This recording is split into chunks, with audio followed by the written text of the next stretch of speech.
Hello friends, welcome to CCA Collect and Connect Info. ನಾನು ನಿಮ್ಮ ನಂದಕುಮಾರ್. ಇವತ್ತು ನಾನು ಕವರ್ ಮಾಡ್ತಿರೋ ವಿಷಯ ಏನಂದ್ರೆ MS Excel ಅಂದ್ರೆ Microsoft Excel. So Microsoft Excel ನಲ್ಲಿ ನಾನೇನ್ ಮಾಡಬೇಕು ಅಂದ್ಕೊಂಡಿದ್ದೀನಿ ಅಂದ್ರೆ ಕಂಪ್ಲೀಟ್ ಮೈಕ್ರೋಸಾಫ್ಟ್ ಎಕ್ಸೆಲ್ ಅಲ್ಲಿ ಕಂಪ್ಲೀಟ್ ಫಂಕ್ಷನ್ಸ್ ನಾನು ಕವರ್ ಮಾಡೋದಕ್ಕೆ ನಾನು ಪ್ಲಾನ್ ಮಾಡ್ತಾ ಇದ್ದೀನಿ. ಸೊ ಅದಕ್ಕೆ ನಿಮ್ಮ ಸಪೋರ್ಟ್ ಬೇಕು. ಸೊ ಮೊದಲನೇದಾಗಿ ಇವತ್ತು ಮೈಕ್ರೋಸಾಫ್ಟ್ ಎಕ್ಸೆಲ್ ಅಂತ ಏನಂತ ತಿಳ್ಕೊಂಡು ಅದೇ ಇವತ್ತಿನ information. What is MS Excel?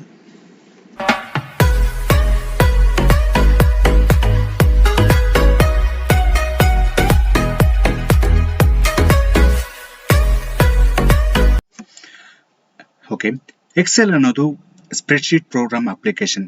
ಇದು ಬಂದ್ಬಿಟ್ಟು ಮೈಕ್ರೋಸಾಫ್ಟ್ ನ ಒಂದು ಪಾರ್ಟ್ ಆಗಿರುತ್ತೆ, ಒಂದು ಅಪ್ಲಿಕೇಶನ್ ಆಗಿರುತ್ತೆ. ಇದನ್ನು ಯೂಸ್ ಮಾಡ್ಕೊಂಡು ನಾವೇನ್ ಮಾಡ್ತೀವಿ ಅಂದ್ರೆ ಅಕೌಂಟಿಂಗ್ ಯೂಸ್ ಮಾಡ್ತೀವಿ, ಮತ್ತೆ ಗ್ರಾಫ್ಸ್ ಅಥವಾ ಬಜೆಟ್ ಕೂಡ ಇದನ್ನ ನಾವು ಯೂಸ್ ಮಾಡ್ಕೋತೀವಿ.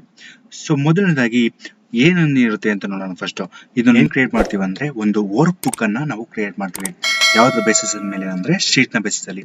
ಸಪೋಸ್ ನಮ್ಗೆ ಈ ಕಂಪ್ಲೀಟ್ ಶೀಟ್ ನಮ್ಗೆ ಫುಲ್ ಕವರ್ ಆಯ್ತು, ನಮ್ಗೆ ಬೇರೆ ಶೀಟ್ ಬೇಕಂದ್ರೆ ಇಲ್ಲಿ ಪ್ಲಸ್ ಐಕಾನ್ ಇದೆ ಅಲ್ಲ, ಅದನ್ನ ಕ್ಲಿಕ್ ಮಾಡಿದ್ರೆ ನ್ಯೂ ಶೀಟ್ಸ್ ಓಪನ್ ಆಗ್ತಾ ಹೋಗುತ್ತೆ.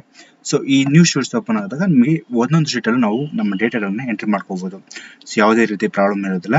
ಇನ್ನೊಂದೇನಂದ್ರೆ ಇದರಲ್ಲಿ ಈ ಕಾಲಮ್ಸ್ ಗೆ ಆಲ್ಫಾಬೆಟಿಕ್ ಆರ್ಡರ್ಸ್ ಕೊಟ್ಟಿದ್ದಾರೆ, ABCDEFGH ಅಂತ.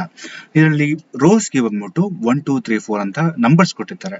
ಸೊ ಇದ್ರಲ್ಲಿ ನಿಮ್ಗೊಂದು ಡೌಟ್ ಬರ್ಬೋದು, ಏನಂದ್ರೆ ಈ ಕಾಲಮ್ಸ್ ಅಲ್ಲಿ ABCD ಅಂತ ಇದೆಯಲ್ಲ, ಸಪೋಸ್ Z ಬಂದಾಗ ನೆಕ್ಸ್ಟ್ Z ಆದ್ಮೇಲೆ ನೆಕ್ಸ್ಟ್ ಇದು ಬರುತ್ತಾ ಅಂತ ನಿಮ್ಗೆ ಡೌಟ್ ಬರ್ಬೋದು. ಅಂದ್ರೆ Z ಆದ್ಮೇಲೆ ಬೇರೆ ಶೀಟ್ ಓಪನ್ ಆಗುತ್ತಾ ಅಂತ ನೋಡ್ಬೋದು. ಆತರ ಎಲ್ಲ Z ಆದ ತಕ್ಷಣ ನಿಮ್ಗೆ ಏನಾಗುತ್ತೆ ಅಂದ್ರೆ ನೋಡಿ,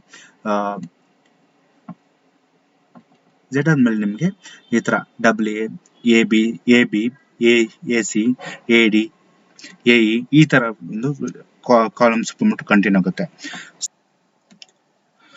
ಇದೇ ಇವತ್ತಿನ ಬೇಸಿಕ್ ಇನ್ಫಾರ್ಮೇಶನ್ ಈ ಎಕ್ಸೆಲ್ ನ ಬಗ್ಗೆ.